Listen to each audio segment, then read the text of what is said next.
Madeira, gostava de dar as boas-vindas a todos vós. Como veem, eu não sou o Heitor Lourenço. Ele, por motivos profissionais, hoje não vai poder acompanhar esta sessão, mas teve a amabilidade e a gentileza de nos enviar um pequeno vídeo que eu vou passar de imediato para que possamos ouvir.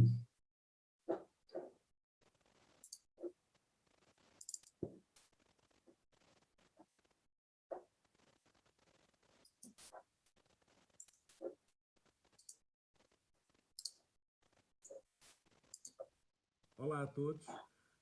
Eu hoje não estou em direto com vocês por razões profissionais. A minha profissão acontece muito à noite, não é? E portanto resolvi fazer este vídeo só para recordar aos que já cá estiveram e informar os que vêm de novo, bem-vindos, como é que isto se processa, de maneira que o Zé Lobato, um cidadão do mundo, como eu sempre costumo chamar, e o autor destas comunicações, destas partilhas importantes que têm vindo a acontecer todas as quartas-feiras, hoje é a terceira, o Zé Lobato vai ter a sua exposição, vai fazer a sua exposição durante mais ou menos 30 minutos. São reservados 15 minutos no final para as vossas questões. Como é que essas questões se processam? Durante a exposição, o chat está sempre aberto. Façam as vossas perguntas para o chat e depois serão selecionadas e tenta-se que sejam todas respondidas pelo Zé Lobato. Mais uma vez, em meu nome pessoal, como cidadão exatamente igual a vocês, cidadão também deste mundo, cada vez mais a precisar, tenho que agradecer sempre esta iniciativa da Mother Earth portuguesa, na pessoa da Elsa Mariano. Muito obrigado. Muito obrigado ao Maurício, que está aí na técnica e que foi o autor da imagem tão bonita destas conferências. Muito obrigado a vocês por estarem aí e, sobretudo, e o mais importante desta noite, muito obrigado ao Zé Lobato, que, tal como todos nós, habitantes deste mundo, resolveu levar mais à frente as suas preocupações, resolveu atuar e informar-se, sobretudo essa informação, essa pesquisa, esse estudo bastante grande de um cidadão comum que é aqui partilhado connosco para nos suscitar e para nos impelir à ação e para nos suscitar algumas dúvidas e estremecer, porque não dizer estremecer um bocadinho o nosso mundo. Pensem nas vossas questões à medida que vão ouvindo e esperemos, como sempre, que estes minutos tão preciosos de toda a nossa vida que estamos aqui juntos possam servir sempre para beneficiar o mundo e todos os seres que nele habitam. Até já e boas partilhas. Olá, muito boa noite e obrigado às palavras do Heitor, mesmo não estando cá, e do Maurício. Então, aqui estamos para mais uma sessão da Mother Earth relativa ao impacto das nossas escolhas alimentares e desta vez sobre a saúde humana.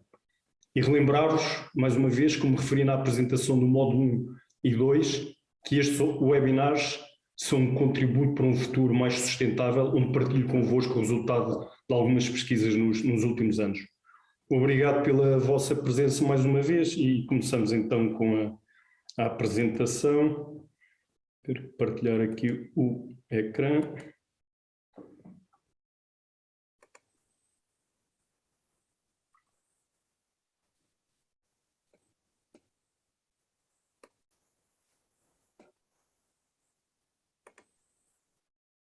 Um pouquinho.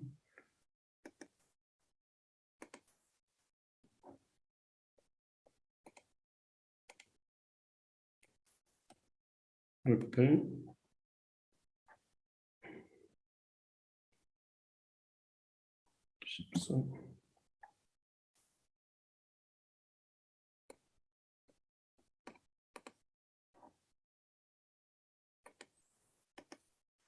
Agora sim.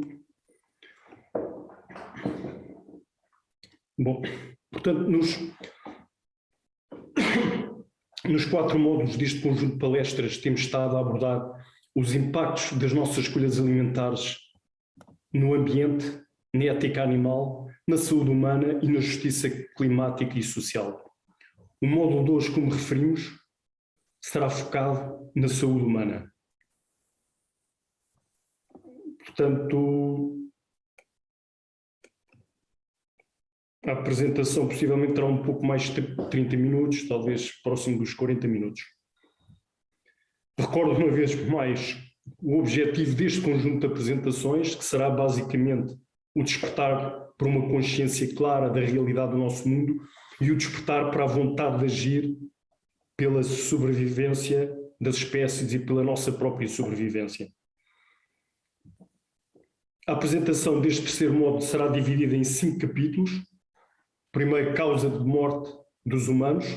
Segundo, a proteína animal e a gordura saturada. O terceiro, a alternativa. Quarto, pandemias.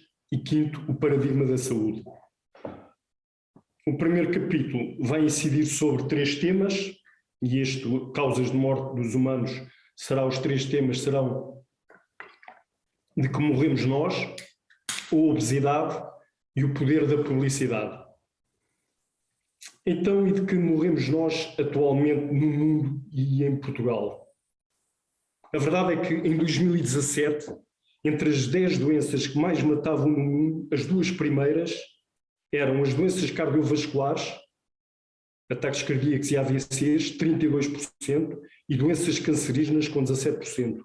Segundo a definição da DGS, os ataques cardíacos e os acidentes vasculares cerebrais são, em geral, eventos agudos e são causados por um bloqueio que impede o sangue de fluir para o coração ou cérebro.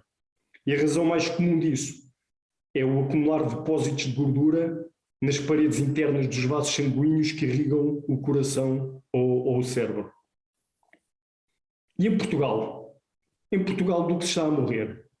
Em 2018, os acidentes cardiovasculares representavam 30% da taxa de mortalidade em Portugal. Por hora, em Portugal, morrem 4 pessoas devido a ataques cardíacos ou acidentes vasculares cerebrais. E uma em cada 4 pessoas vai ter um AVC durante a sua vida. Bom, Portugal é também o país da Europa com maior taxa de mortalidade por AVCs. Quanto às doenças cancerígenas, estas representavam 25% da taxa de mortalidade em Portugal.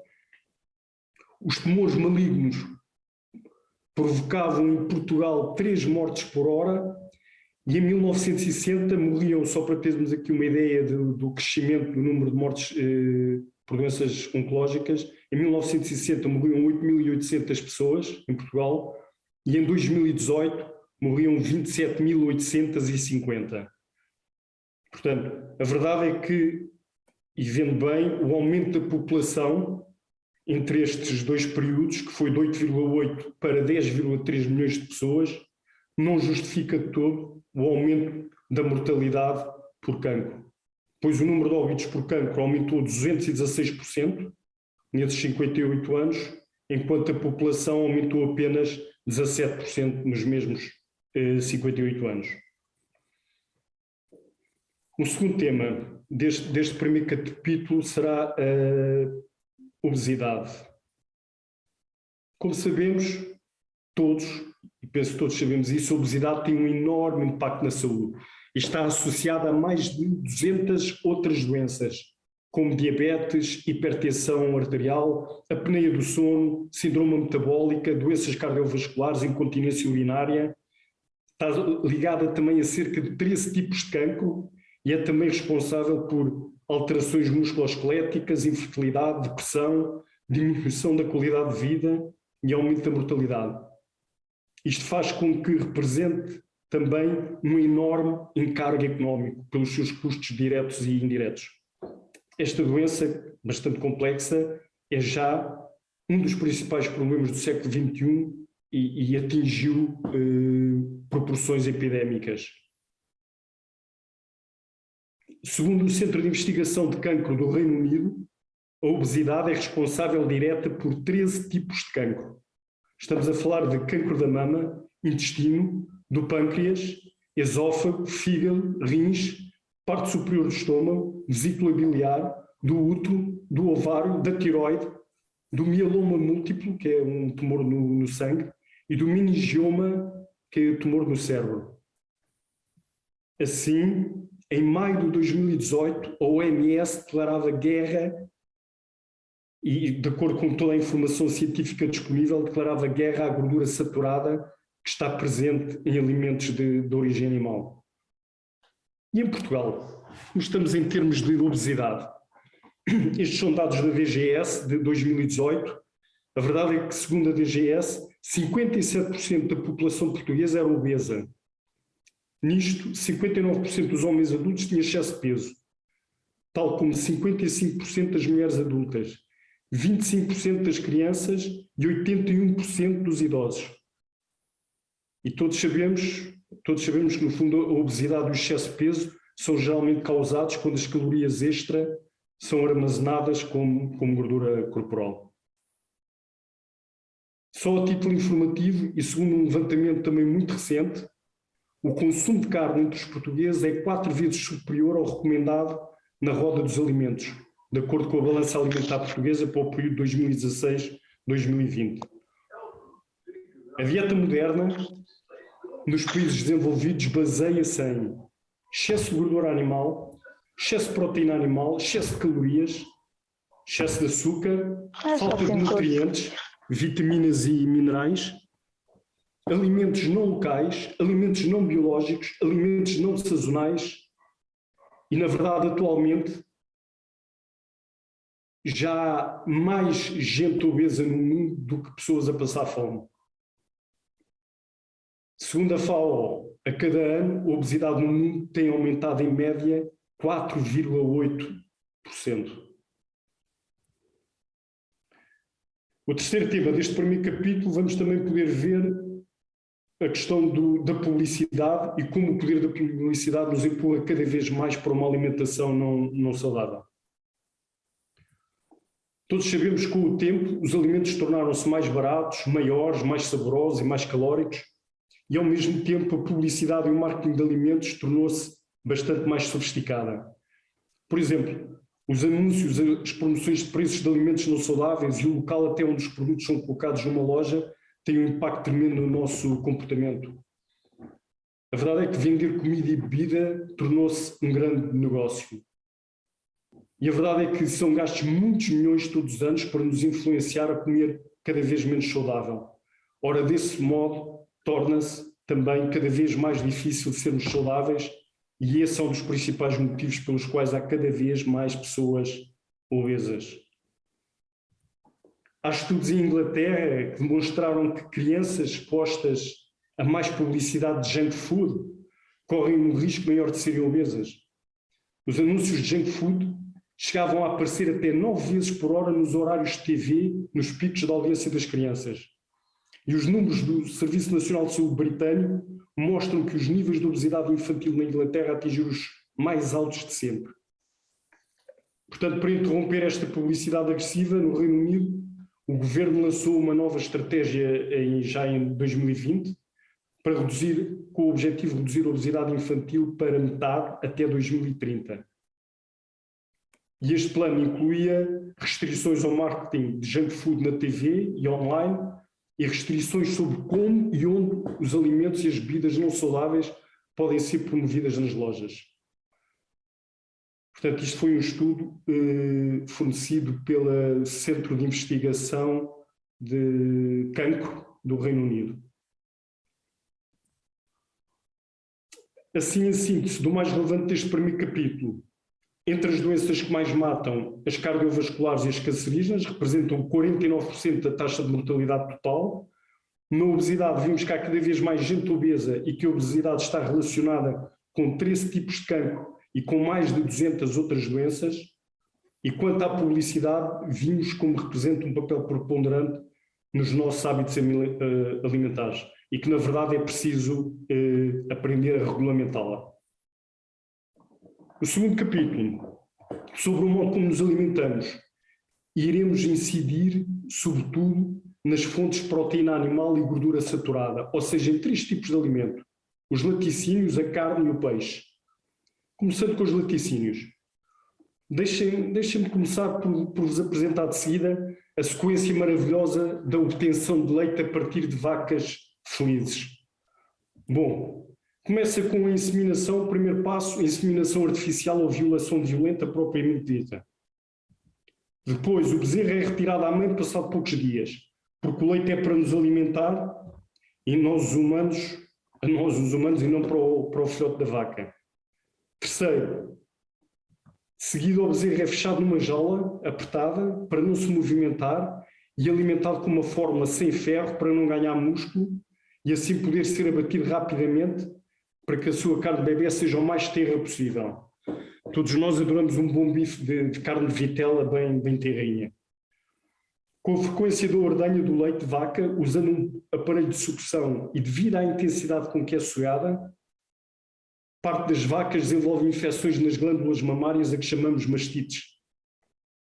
Desse modo, na zona inflamada começa a produzir-se pus, mas ainda assim, para que não se perca nenhuma da produção de leite, continua-se a recolher o leite de vaca, mesmo com o pus. E atenção, isto não é ilegal, não é? Portanto, na Europa e em Portugal é permitido a inclusão no leite de 400.000 células de pus por mililitro de leite. Portanto, num único copo de leite que bebemos, podemos ingerir, e sendo permitido por lei, até 20 gotas de pus, equivalente a descarregar um conta-gotas cheio de pus num copo de leite. O processo de pasteurização, há quem fala do processo de pasteurização, é verdade, mas esse limita-se a cozer o pus. Quanto ao iodo, que surge no leite, esse advém sobretudo da solução usada para desinfetar as glândulas mamárias enquanto infectadas. E finalmente, assim, e ao fim de 5 anos sucessivamente violenta e artificialmente, a vaca deixa de dar leite e aí é finalmente libertada e enviada para um matador. E é assim, é este o resumo da vida das vacas, que nos passa uma enorme sensação de felicidade nos anúncios da TV. Já agora deixem-me descrever também resumidamente os malefícios dos laticínios. No leite temos presente os antibióticos e a proteína animal, que aumentam a probabilidade de cancro dos ovários, diabetes tipo 2 e a aceleração do envelhecimento. Temos a gordura saturada e o colesterol, que potenciam a aterosclerose e as doenças cardíacas. Temos o estrogênio e os hormonas, que aumentam a ocorrência dos cancros da próstata e da mama. Para além disso, 75% da população mundial é intolerante à lactose. Ou seja, 3 em cada 4 pessoas no mundo sofrem diarreia, dor de estômago, gases, inchaço, inflamações articulares e excesso de muco ao ingerir leite. O leite e os seus derivados, como o iogurte, o queijo, a nata, o creme de leite, são alimentos que também podem aumentar a produção de resíduos ácidos no organismo, o que pode desequilibrar o sistema imunológico e causar doenças como osteoporose e pressão alta. Bom, no fundo, isto para dizer-vos que não há absolutamente nenhuma razão positiva para a ingestão de leite. Ou seja, é mau para a saúde humana, é muito mau para o ambiente devido ao metano produzido pelas vacas e é muito mau em termos de sofrimento animal. A pergunta agora é o que nos faz ainda continuar a querer beber leite. E a verdade é que, por exemplo, o novo Guia Alimentar do Canadá, de 2019, que veio substituir o anterior de 2007, removeu completamente os lácteos como grupo alimentar e promoveu os alimentos de origem vegetal como fonte de proteína. O guia refere mesmo que comer alimentos como vegetais, frutas, grãos integrais e proteínas vegetais têm efeitos positivos na saúde. Já agora, referir-vos que em Helsínquia, numa notícia de há muito poucos dias, 6 de novembro, o leite de aveia, foi dito que o leite de aveia, ou decidido, que o leite de aveia substituirá o leite normal em todos os eventos oficiais da cidade de Helsínquia e vão também deixar de servir pratos de carne para reduzir a pegada climática. Bom, entramos agora no segundo tema deste segundo capítulo e então sobre a principal fonte de proteína animal, ou seja, a carne. Atrás já referimos que a carne vermelha e a carne processada receberam um rótulo de cancerígena por parte da OMS, mas pela primeira vez provou-se a relação da carne com algumas doenças também não cancerígenas. Num estudo desenvolvido por investigadores da Universidade de Oxford, em março de 2021, encontrou-se uma relação entre o consumo de carne processada e carne de aves com doenças também não cancerígenas. A principal conclusão do estudo foi de que o maior consumo de carne vermelha não processada e carne processada, combinada, foi associada a maiores riscos de doença isquémica do coração, pneumonia, doença diverticular do cólon, pólipos do intestino e diabetes. E, para além disso, o consumo de carne de aves de aviário foi também associado ao aumento de riscos de doença de gastrite, duodenite, refluxo gastroesofágico, doença diverticular, doença da vesícula e diabetes. Estes resultados encontram-se todos publicados na revista Biomedical Central, portanto em março de 2021, BMC Medicine. E finalmente, sobre a terceira fonte principal da proteína, ou seja, o peixe. A verdade é que nas últimas décadas, uma das maiores preocupações em relação ao consumo de peixe tem sido os seus níveis de poluentes e metais prejudiciais à saúde.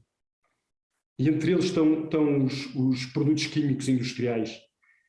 Na verdade foram proibidos na década de 1980, mas foram usados em tão grande quantidade e em todo o mundo que ainda permanecem na terra e na água.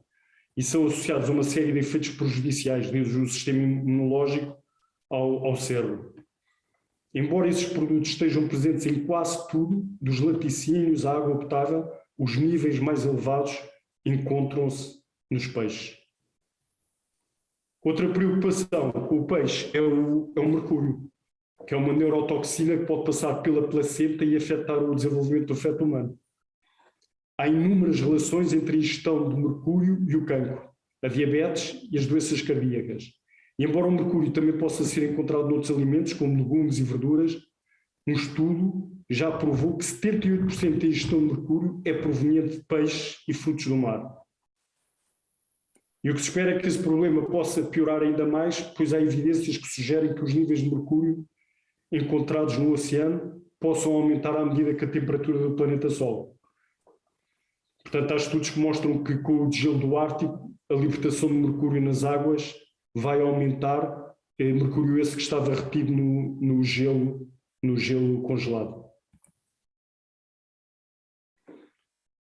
Em síntese, relativamente a este capítulo 2, diremos que todas as fontes de proteína animal têm riscos altos para a saúde humana, desenvolvendo quer doenças cancerígenas, quer não cancerígenas.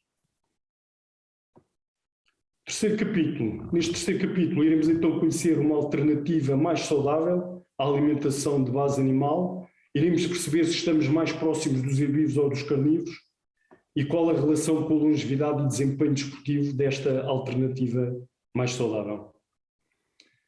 Começamos então com a apresentação da alternativa saudável, que no fundo é a alternativa de base vegetal. A DGS lançou em 2015, e esta é uma informação importante para quem queira iniciar-se neste processo de mudança, lançou em 2015 um guia sobre alimentação vegetariana, onde são apresentados os benefícios dos consumos de produtos de origem vegetal e o seu papel na prevenção de doenças, nomeadamente na prevenção das principais doenças da sociedade, cardiovasculares, oncológicas, obesidade, diabetes. Portanto, e a verdade é que neste guia é referido claramente, tal como a American Dietetic Association já o tinha referido, sabemos hoje que uma alimentação exclusivamente vegetariana, quando bem planeada, pode preencher todas as necessidades nutricionais no ser humano e pode ser adaptada a todas as fases do ciclo de vida, incluindo a gravidez, a lactação, infância, adolescência e em idosos ou até atletas. Portanto, neste guia encontramos toda a informação relativa a nutrientes necessários para fazer uma alimentação de base vegetal, completa e equilibrada. Esta é uma tabela resumo, construída por mim com base nesse guia, em que resume a importância de cada vitamina, cada ácido gordo e mineral, e em que alimentos vegetais se poderão encontrar estas vitaminas e estes minerais como alternativa aos produtos animais. Por exemplo, temos aqui a vitamina B12, a vitamina D, a vitamina A, a EKC, os minerais, o ferro, o zinco. A vitamina B12, por exemplo, é importante porque é uma vitamina essencial para a síntese do ADN e para a manutenção da integridade da mielina das células nervosas. Em que alimentos é que se pode encontrar? Em alimentos fortificados com B12, em bebidas, portanto, geralmente suplementados, bebidas vegetais e cereais de pequeno almoço. Outro exemplo, depois temos aqui o cálcio, o iodo, o selênio, o potássio, o magnésio, o fósforo, sódio. Dando aqui o exemplo do cálcio, como um mineral fundamental para manter ossos e dentes saudáveis e também a função nervosa muscular e a coagulação sanguínea manterem níveis normais. Em que alimentos é que se pode encontrar? Em hortícolas de cor verde escura, leguminosas, sementes e frutos gordos e alimentos fortificados como tofu, bebida de soja, bebida de aveia, amêndoa ou arroz e cereais de pequeno almoço.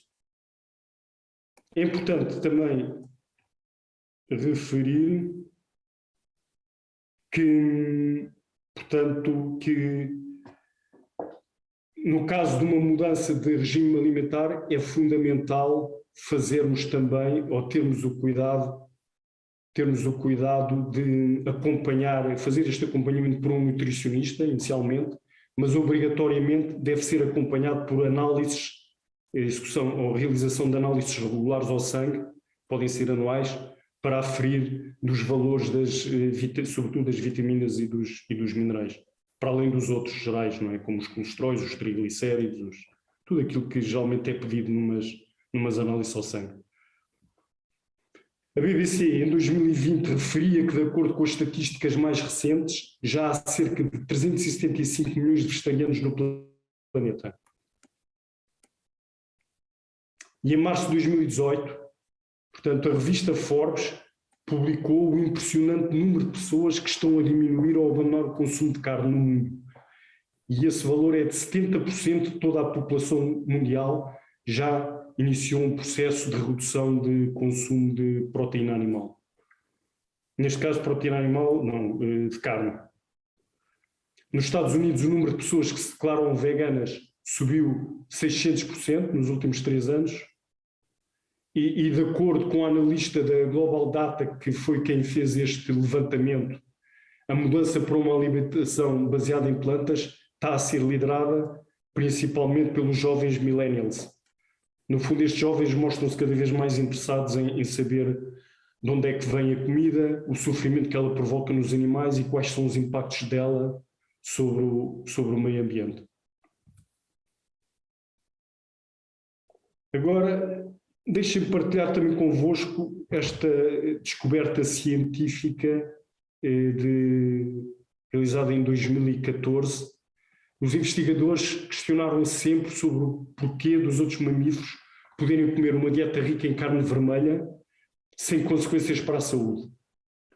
Mas pela primeira vez, um grupo de cientistas da Universidade da Califórnia, em 2014, descobriram porque é que a carne vermelha está a causar os tumores nos humanos. Parece, e foi essa uma das conclusões, que o corpo vê a carne vermelha como um invasor e desencadeia uma resposta imunotóxica. Portanto, conseguiram descobrir que a carne de porco, de vaca e borrego contém um açúcar que é produzido naturalmente por outros carnívoros, mas não pelos seres humanos. Portanto, isso significa que quando os seres humanos comem carne vermelha, o corpo desencadeia uma resposta imune a esse açúcar estranho, produzindo então anticorpos que provocam inflamação e eventualmente o cancro. Nos outros carnívoros, o sistema imunológico não entra em ação porque o açúcar já está no seu corpo.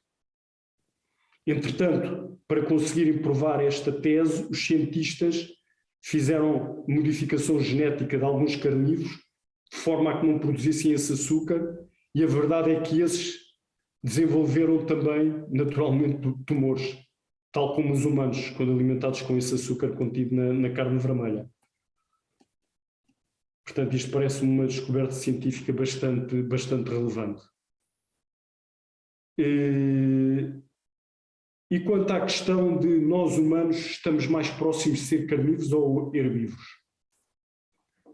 Penso que todos conhecerão os institutos de pesquisa científica da Max Planck. O fundador foi Max Planck, Nobel da Física e pai da Física Quântica. Em 2019 existiam 86 institutos Max Planck, a maioria deles situados na Alemanha, Europa, em geral, e nos Estados Unidos. E segundo a líder em Ciências Microbiomas do Instituto Max Planck de Munique, doutora Cristina Variner, os seres humanos não têm nenhuma adaptação anatómica ou fisiológica genética especializada no consumo de carne. Por outro lado, temos muitas adaptações ao consumo de vegetais. Vou-vos apresentar agora aqui uma tabela para tentar identificar em termos fisiológicos e comportamentais as semelhanças ou diferenças entre nós, os carnívoros e os herbívoros. E relativamente aos caninos, nós e os herbívoros temos caninos. As focas têm caninos, os cavalos têm caninos, os macacos têm caninos, os carnívoros todos têm.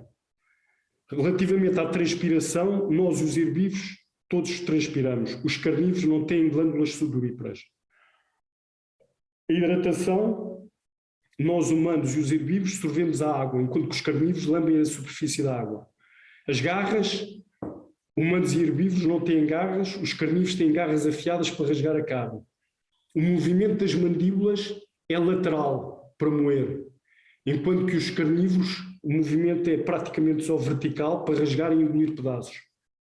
A nossa mastigação, tal como a dos herbívoros, é exaustiva para formar um bolo alimentar antes de engolir.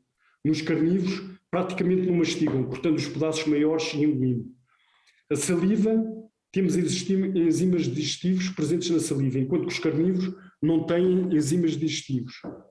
O estômago, nós humanos e herbívoros, o estômago representa entre 21% a 30% do volume total do trato digestivo, enquanto que os carnívoros representam 60% a 70%.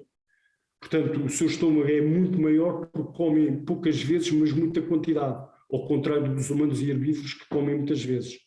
A acidez no estômago, em termos de pH, é 4 a 5 nos humanos e nos herbívoros, nos carnívoros 1 a 2, já que têm de digerir grande quantidade de proteínas e matar bactérias perigosas da carne em decomposição. O intestino delgado, a absorção dos nutrientes é feita através do intestino delgado, quer nos humanos, quer nos herbívoros, e o intestino delgado tem 10 a 12 vezes o tamanho do corpo. Nos carnívoros, a carne é digerida pelos ácidos no estômago, e o intestino delgado tem apenas 3 a 6 vezes o tamanho do corpo. O intestino grosso, nos humanos e herbívoros, é longo e em forma de pequenos sacos. Nos carnívoros é curto e liso, para expelir a carne em decomposição e gordura saturada. O fígado, o nosso fígado, tal como os herbívoros, não consegue filtrar a vitamina A pré-formada, e nos carnívoros consegue filtrar a intoxicação pela vitamina A pré-formada que se encontra nos produtos animais. Os instintos, nós e os herbívoros não temos instinto predador e, portanto, se virmos um coelhinho, se calhar apetece-nos fazer festas sim e devorar frutas, enquanto que os carnívoros têm vontade de devorar o coelhinho, portanto, o instinto é completamente diferente. E a maior causa de morte nos humanos são os produtos animais com colesterol, enquanto que os carnívoros podem comer todo o colesterol, que não têm problemas nas artérias. Portanto, como conclusão, estamos definitivamente muito mais próximos dos herbívoros do que dos carnívoros. Comer carne é, sim, uma opção e não uma necessidade. E quanto à longevidade e aos resultados desportivos? Bom, neste mapa mundo é possível perceber quais os consumos de carne de cada país. Os países que consomem mais carne, e que é este vermelho mais escuro, entre 100 a 153 quilos por ano, são os Estados Unidos, a Argentina e a Austrália. A Europa, a América do Sul, Rússia e China vêm logo a seguir, com um consumo anual de 50 a 100 quilos de carne por ano. E quando olhamos à esperança média de vida de alguns países desenvolvidos, percebemos que são os japoneses que lideram com 84,1 anos. Quando perguntamos qual é a causa da saúde e longevidade dos japoneses, percebemos que a dieta japonesa inclui alimentos com baixo teor de colesterol, sem as gorduras saturadas presentes em abundância na carne vermelha, laticínios e manteiga, e a base da alimentação japonesa é tofu, legumes, verduras, peixe, arroz e algas. Portanto, é fundamental, sim senhora, viver mais anos mas sobretudo com saúde. E os veganos? Há quem levanta dúvida se os veganos conseguem ter bons desempenhos desportivos pelo facto de não ingerirem proteína animal. A lista de campeões desportistas veganos já é bastante longa. E temos Lewis Hamilton, 6 vezes campeão do mundo da Fórmula 1, Novak Djokovic, maior jogador da história do ténis, Carl Lewis, 8 vezes campeão do mundo e 9 vezes olímpico, Edwin Mouses, 2 vezes campeão do mundo e 2 vezes olímpico, nos 400 metros barreiras. A Venus e Serena Williams, 4 vezes campeãs olímpicas e número 1 do ranking mundial. A Fiona Oakes, recordista mundial da maratona. Martina Navratilova, número 1 do ranking mundial de ténis. Keith Holmes, campeão mundial de boxe. James Wilkes, vencedor do Ultimate Fighter. E Patrick Baboumian, um alemão considerado um dos homens mais fortes do mundo. Já agora, a propósito das vantagens da alimentação vegana para desportistas, aconselho-vos a verem o documentário de James Cameron, o mesmo realizador do filme Titanic, que está disponível no Netflix e no YouTube. Bom, em síntese, relativamente a esta alternativa mais saudável, do capítulo 3, percebemos que a dieta vegana é apropriada a qualquer fase do ciclo de vida do ser humano. Somos fisiologicamente mais próximos dos herbívoros e descobrimos que a fórmula para a longevidade japonesa, bem como para o bom desempenho desportivo, pode também assentar numa alimentação vegana. Sério? Espera só um bocadinho que isto está a fazer. Quarto capítulo. Iremos dedicar todo o quarto capítulo às pandemias, dividindo em 2 temas. As doenças zoonóticas e a Covid-19 que atinge atualmente a humanidade. Começando com as doenças zoonóticas, e segundo a revista Science, o aquecimento global e as alterações climáticas estão a desencadear epidemias em todo o planeta. Para isso devem existir 3 possíveis razões. O aumento das temperaturas em latitudes cada vez mais altas, permitindo a propagação de epidemias tropicais ao hemisfério norte, como as malárias, o dengue e outras, para os quais o sistema imunitário das pessoas que vivem neste hemisfério não estará preparado para lidar. O stress brutal de medo e pânico, a segunda causa, de medo e pânico provocado nos animais selvagens e domésticos pela ação humana. Com os animais selvagens, devido à invasão dos seus habitats naturais pelo homem, para a construção de cidades, para a agricultura, para a caça, para o uso medicinal, com o desmatamento e até para a captura e exposição em mercados em jaulas exíguas e mortes na presença uns dos outros a pedido dos clientes. E no caso dos animais na indústria pecuária, onde os animais vivem em grande concentração, fechados, em espaços confinados, sem luz natural e pouco higiênicos, sujeitos a tortura e vivendo assim num meio altamente estressante e violento. Até o momento e à forma como são mortos depois nos matadores, não é? Tudo isto faz com que o sistema imunitário dessas espécies fique extremamente debilitado, perdendo esses animais a capacidade de lidar com agentes patogénicos que numa situação normal seriam facilmente controlados por um sistema imunitário saudável. E com o sistema imunitário assim enfraquecido, facilmente adoecem.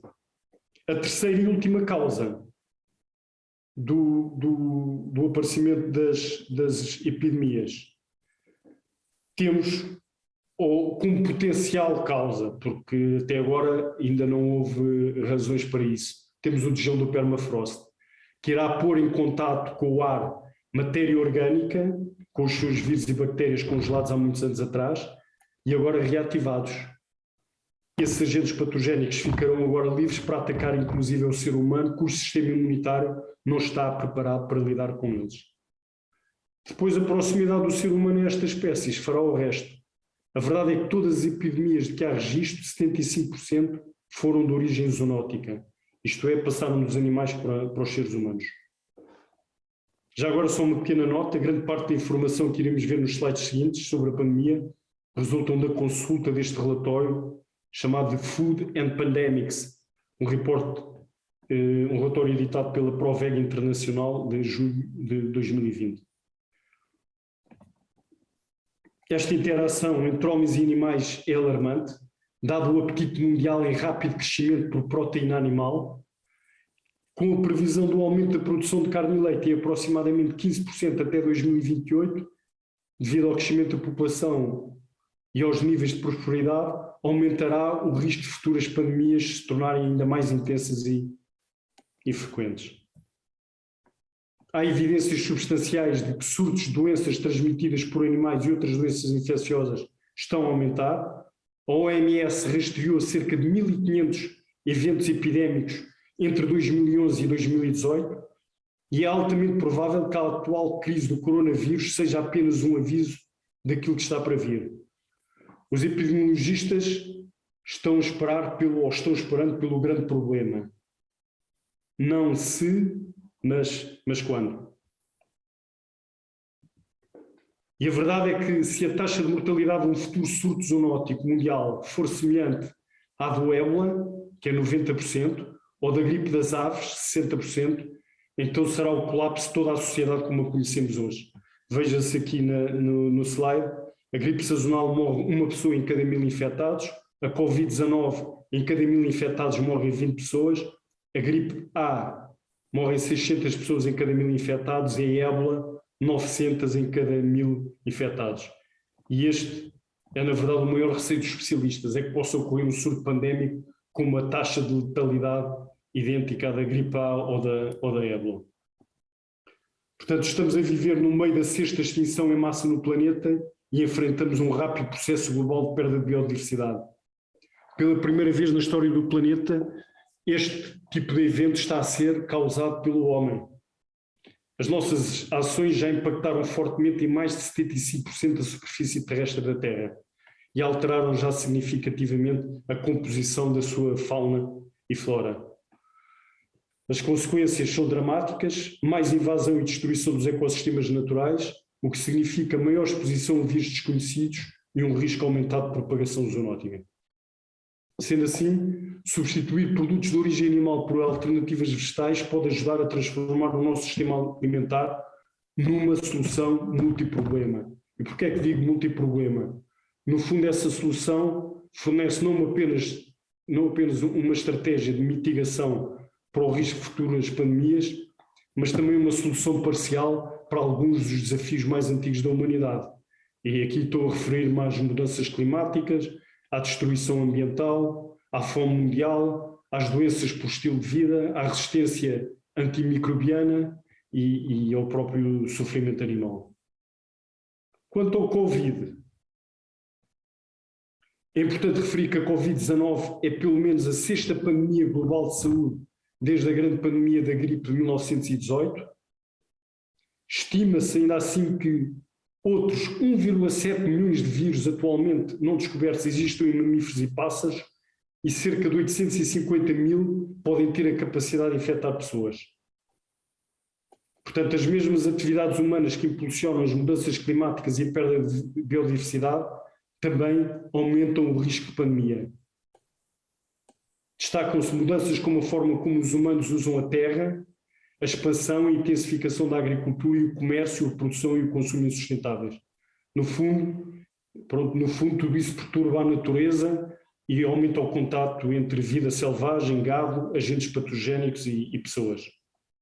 As soluções, a pesquisa, e defendida neste relatório, afirma que escapar da era das pandemias requer um foco muito maior na prevenção para além da reação. E controlar essa ameaça apenas com medidas de saúde pública e soluções tecnológicas, como o desenvolvimento rápido de vacinas e tratamentos a posterior, é um caminho lento e incerto. E vai causar mais sofrimento humano e custa dezenas de bilhões de dólares em danos económicos. Segundo os especialistas, o custo de reduzir os riscos para prevenir pandemias pode ser 100 vezes menor do que os gastos com a resposta reativa. Bom, relativamente ao quarto capítulo, o mais relevante tivemos a ver a possibilidade futura de novas pandemias mais graves, caso não alteremos a nossa relação com a natureza e as outras espécies e não atuarmos preventivamente. O último capítulo aborda o qual é a verdadeira mudança de paradigma, da realidade atual reativa para uma mudança na ação sobre as causas. E a realidade atual mostra-nos que hoje estamos a criar uma sociedade mais doente e deprimida. Com o atual modelo de vida e de alimentação, temos em Portugal 60% da população obesa, e pergunto como é possível que em cada 10 portugueses, 6 tenham excesso de peso. E esta é, sem dúvida, uma população com menos energia para produzir, para construir, criar, para refletir e questionar, gente com menor autoestima, conformada com pouca vontade de lutar por objetivos e muitas vezes deprimida. Uma população doente que produz pouco e aumenta muito todas as despesas em saúde de um país pouco rico, para além de toda a infelicidade sentida por essas pessoas. Segundo dados divulgados em setembro de 2021 pela Eurostat, em 2019, antes da chegada da pandemia, Portugal era o segundo país da União Europeia com mais pessoas a sofrer de depressão crónica. Tínhamos 12,2% da população a apresentar essas queixas. E este valor é bem mais elevado que o da média europeia, que é de 7,2%. E afinal, que mudança de paradigma é esta? A alteração do paradigma passa por produzir saúde, é diferente de tratar doenças. O paradigma atual do sistema de saúde tem como foco único o tratamento dos efeitos, ou seja, a terapia. E com isso exigimos mais hospitais, mais médicos, mais enfermeiros, mais equipamentos, mais medicamentos, mais técnicos de saúde, e isto numa espiral sem fim, porque são cada vez mais os doentes a entrarem nos hospitais. Aquilo que peço é parem por favor e olhem um pouco mais à frente. Há uma pergunta essencial que tem de ser feita e que é: qual é a causa raiz do problema? Qual é a causa raiz do problema? E esta é a mudança de paradigma a que nos referimos. Atuar sobre a causa do problema para criar mais gente saudável e menos gente doente.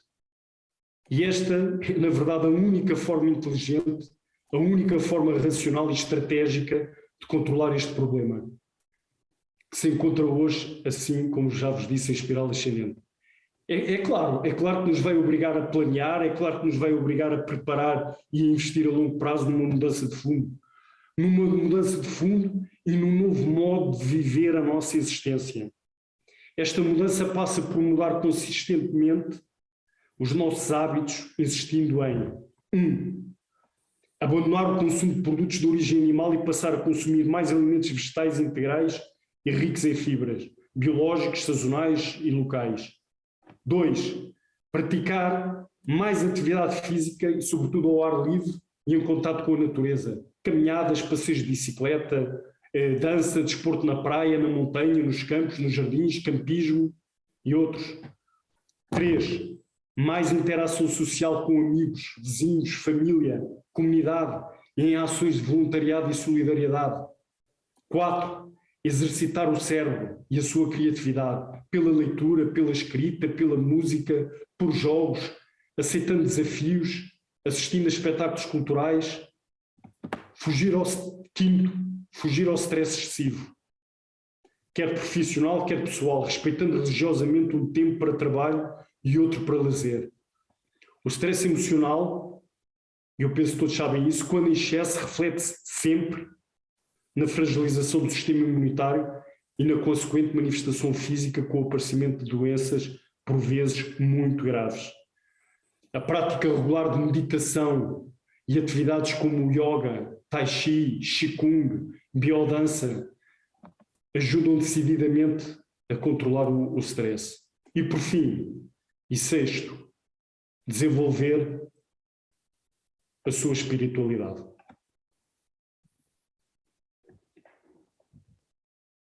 E esta sim é a mudança de paradigma.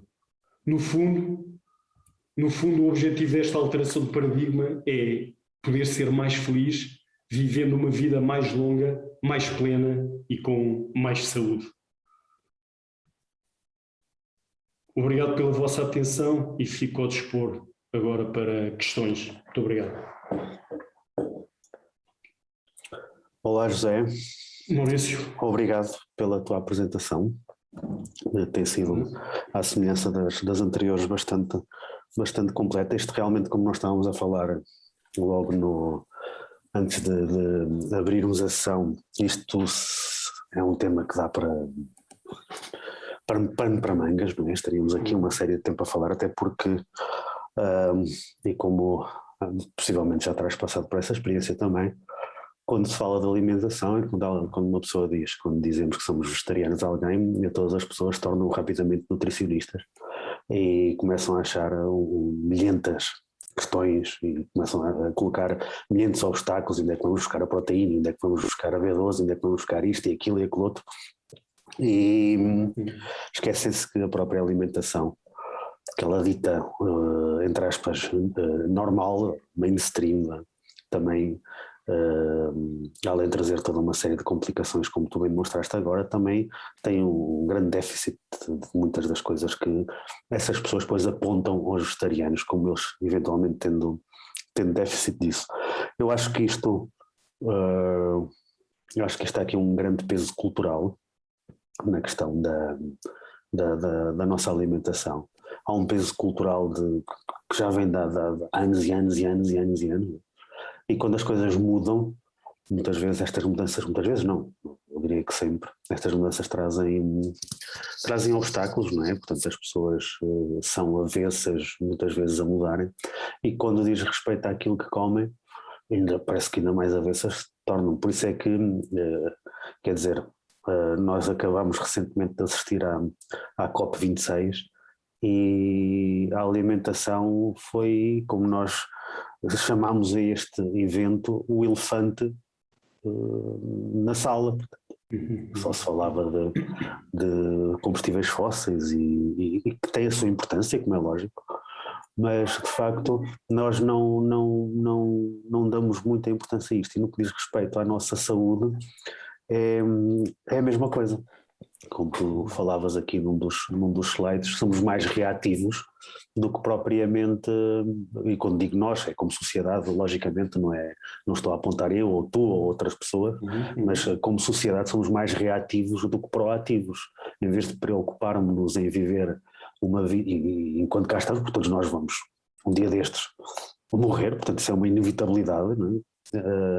Mas o que interessa é que quando cá estamos tenhamos uma saúde o mais saudável, não sei se isto poderá ser uma redundância, mas o mais saudável possível, e nesse sentido acho que é importante de facto sermos proativos. Eu não sei se queres partilhar alguma experiência que tenhas tido pessoal quando te tornaste vegetariano. Eu tenho muitas, e já me tornei vegetariano há bem mais de uma década, já há muitos anos, e tenho uma série de histórias, desde até ser, lembro-me que no primeiro jantar de Natal que eu tive com a minha família, e que na altura disse que não iria comer, portanto nós sabemos como é que é o jantar de Natal da família, entre aspas, normal e sem qualquer caráter pejorativo neste normal. Tem o Peru, tem, mediante o sítio onde vivo, tem todas aquelas coisas, e eu disse que não iria comer aquilo. Eu cheguei a ser apontado pela minha família como tendo estragado o Natal da família, porque simplesmente me recusava a comer aquilo. E portanto eu tenho toda uma série de histórias em restaurantes que passei com familiares e com amigos, principalmente no início. Quer dizer, eu acho que apesar do meu círculo mais chegado já todos saberem que eu sou vegano já há muitíssimos anos, acho que mesmo assim ainda existe alguma estranheza. Muitas vezes parece que uma pessoa é assim um bocado olhada de lado, e isto é a tal imposição social, apesar de cada vez existirem mais alternativas. Eu não vou aqui discutir a questão porque, como saberás, há sempre um debate ético acerca das opções vegetarianas em grandes cadeias como a Burger King e como a McDonald's, e se os veganos devem frequentar ou se não devem frequentar. Portanto, há sempre aquele debate um pouco ético à volta disto, sem entrar nisso, apesar de haver portanto cada vez mais haver bastantes opções. O que é um facto é que parece que quando aparece um vegano no seio de uma família, entre aspas, tradicional, parece que cai o cargo. Não sei se tens assim alguma história que queiras partilhar connosco de quando te tornaste vegetariano, dessas histórias assim um bocado mais mirabolantes, não é? Pois, eu vegetariano já sou há quase 20 anos. Vegano sou há 3 anos, não é? Mas há pouco falaste sobre a questão do B12 e, portanto, tenho amigos meus que me levantam essa questão também, então e onde é que vais buscar a B12 se não for aos produtos animais? E a verdade é que eu penso que cerca de 97% da carne que consumimos neste mundo vem da indústria pecuária. Portanto, e na verdade o gado é criado dentro de pavilhões, dentro de infraestruturas e, portanto, já não tem acesso, é alimentado com rações. Exato. E a B12, vamos lá ver, a vaca não desenvolve B12, não é? A vaca alimenta-se na terra e a B12 acaba por estar nas bactérias que estão na terra. Exato. Ora, se já não recebe a B12, atualmente o gado é suplementado com B12. E então a minha questão é, porque é que havemos de comer vaca que é suplementada com B12 e porque não suplementarmos diretamente com B12? Claro. Escusa de haver aqui o intermediário. O intermediário que só serve para o seu sofrimento, não é? Mas pronto, eu vivo no Alentejo e, portanto, aqui também há ainda alguma falta de receptividade para este tipo de escolhas. Mas quer dizer, Maurício, o que eu penso é que isto é uma escolha tão clara, tão evidente, tão justa e no fundo, quando queremos que as outras pessoas mudem também, é porque na verdade achamos que acaba por ser o melhor para elas, em termos de saúde, em termos de planeta, em termos do próprio sofrimento animal, que eu pessoalmente nunca me encolho nada em publicitar o máximo possível e em tentar convencer as outras pessoas para que procurem este caminho, porque na verdade é por uma causa muito boa, não é? Nem que seja que, se a pessoa não é sensível, e acho que devemos utilizar todas as ferramentas ao nosso dispor, não é? Se a pessoa não é tão sensível à questão da ética animal, é sensível à sua saúde, e geralmente aí todas as pessoas são mais sensíveis, então que se utilize essa argumentação e procurar que a pessoa enverede por este caminho. Ou se a pessoa é mais sensível ao ambiente, então que se fale do ambiente. E no fundo batemos em todas as frentes, não é? A questão ambiental, a questão da saúde humana, a questão da ética animal, a questão da justiça social, e há mil e uma razões para que se faça esta mudança. Portanto, já não há nada que nos prenda ao facto de não querer mudar, à exceção do sabor e das crenças que nos foram impingidas desde miúdos. Sim, o sabor que não deixa de ser dado em grande parte, se calhar na sua totalidade, pela forma como se tempera os alimentos. E, portanto, porque a carne em si, por exemplo, aquilo não sei que sabor é que aquilo poderá ter, é claro que depois tem o sabor que se atribui, se calhar, pelos temperos. Mas sim, eu acho que isto é toda uma questão que é profundamente cultural. E eu folgo muito em saber que os jovens se encontram cada vez mais despertos a isto, e como estavas a dizer, há jovens, e pelo contacto também que eu vou tendo, há jovens que são mais sensíveis à questão da ética, e eu acho que existe cada vez mais jovens que são sensíveis à questão da ética animal e à questão do sofrimento. Eu acho que isto é muito positivo. Mas é como tu dizes, é um pouco ajustar o discurso à plateia, no fundo. Há pessoas que são mais sensíveis à questão do sofrimento animal, outras que são mais sensíveis à sua própria saúde, mas realmente, sendo já quase que cientificamente difícil de refutar que uma plant-based diet é muito mais saudável do que uma dieta, digamos que tradicional, é assim um bocado absurdo e um bocado irracional que as pessoas, por sua própria iniciativa, não adiram a isso. E por isso é que eu digo que isto traz aqui um grande peso cultural, um grande peso de tradição. A tradição é uma coisa que pesa muito. E, por exemplo, no nosso país também temos zonas, tu estavas a falar no Alentejo, mas, por exemplo, Trás-os-Montes também, que é uma zona que também tem raízes que é difícil implementar lá, é difícil até porque, repara, se nós formos a ver, se calhar o consumo, se nós formos a ver, aquilo ainda são zonas, se calhar, algumas delas com um forte cariz rural, e sem qualquer caráter pejorativo também em relação a isto, mas se nós formos observar, se calhar as pessoas, neste caso as pessoas mais idosas que vivem nessas zonas fortemente rurais, o consumo de carne delas também não era muito acentuado. Eu sei por estudos que foram feitos e até por um livro que saiu aqui há uns tempos de um amigo meu que é sociólogo e que ele falava um pouco acerca disso, as pessoas no mundo rural não comiam carne todos os dias como hoje em dia. Criavam os seus animais, matavam o porco quando o rei fazia anos. É claro que isto é a sua tradição, não estou a falar aqui que não seja algo que eu eticamente condeno, mas pronto, é a tradição deles.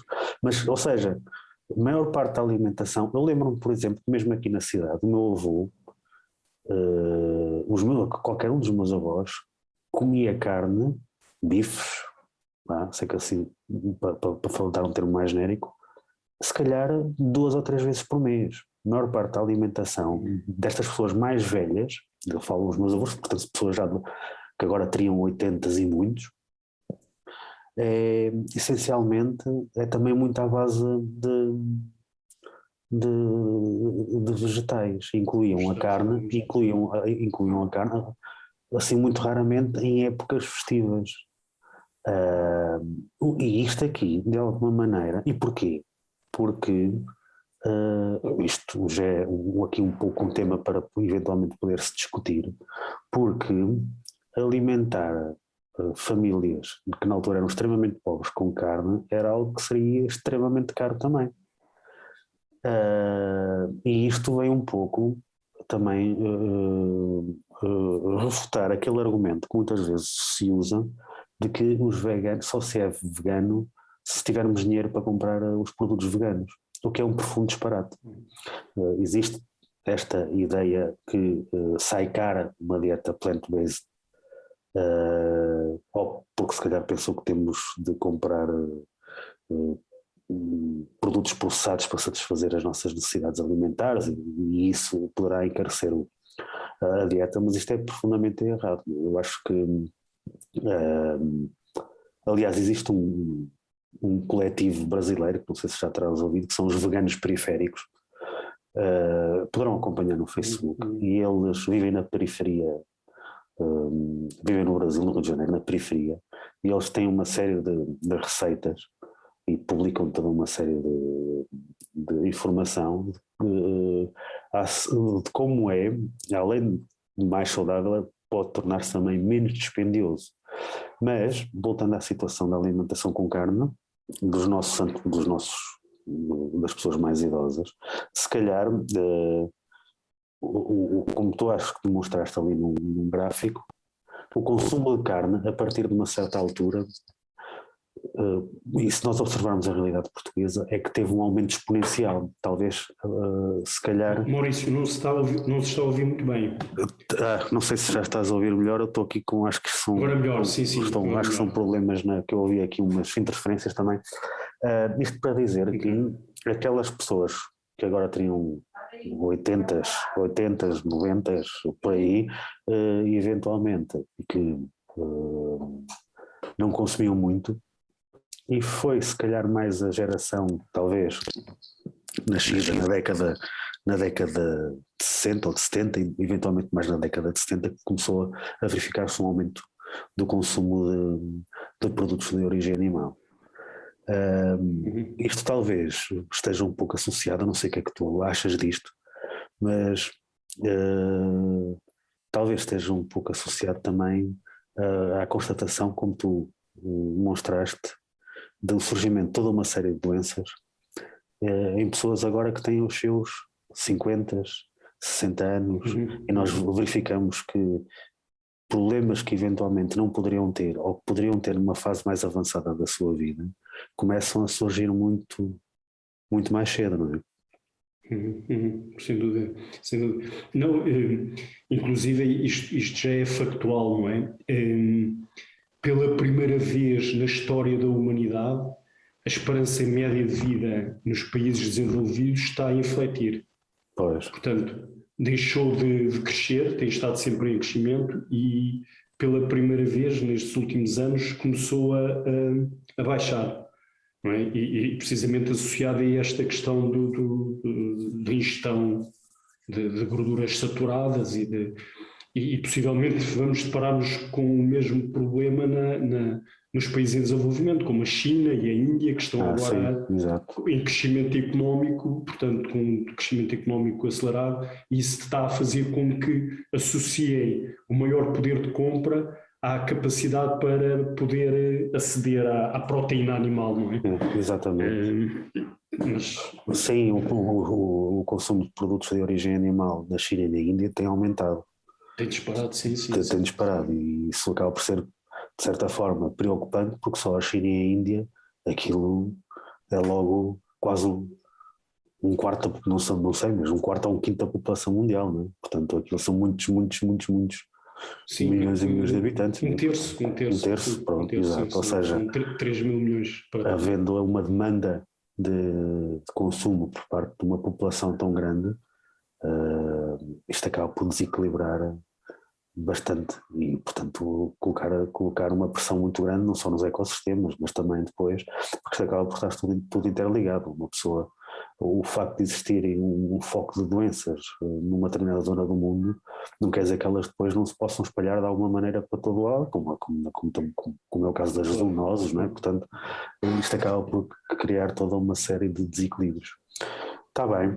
Pronto, eu não sei se queres dizer mais alguma coisa. Não sei se há algumas questões. Eu acho que ficou tudo esclarecido, o que é bom. De qualquer maneira, as pessoas poderão sempre, querendo, e se tiverem alguma dúvida que lhes possa surgir com a reflexão acerca daquilo que apresentaste, podem sempre colocar-nos por e-mail ou enviar um e-mail, ou mesmo nas nossas redes sociais, colocar essa pergunta nos anúncios que temos feito, e portanto os canais de comunicação estão sempre abertos e para sugestões e para dúvidas que as pessoas possam querer colocar. Não sei se queres acrescentar alguma coisa. Não, penso que não. Portanto, a próxima semana temos o último Exatamente. Bloco, não é? Exatamente. Sobre a justiça social e climática. Exatamente. E pronto, possivelmente também vou aproveitar essa ultimação para sugerir alguns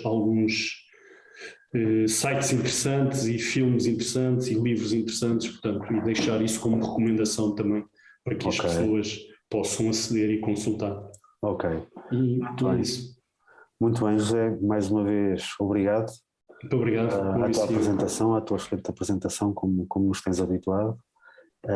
E pronto, e obrigado também a todos vocês que estiveram presentes, e como o José disse, nós para a próxima semana vamos ter a quarta e última sessão deste ciclo de webinars do Elefante no Prato, que se destina a debater os impactos das nossas escolhas alimentares em vários aspectos. Como o José falou, na próxima semana vamos falar acerca de justiça social e espero encontrar-vos cá para a próxima semana. Boa noite a todos e até à próxima. Adeus, um abraço. Boa noite. Obrigado. Boa noite.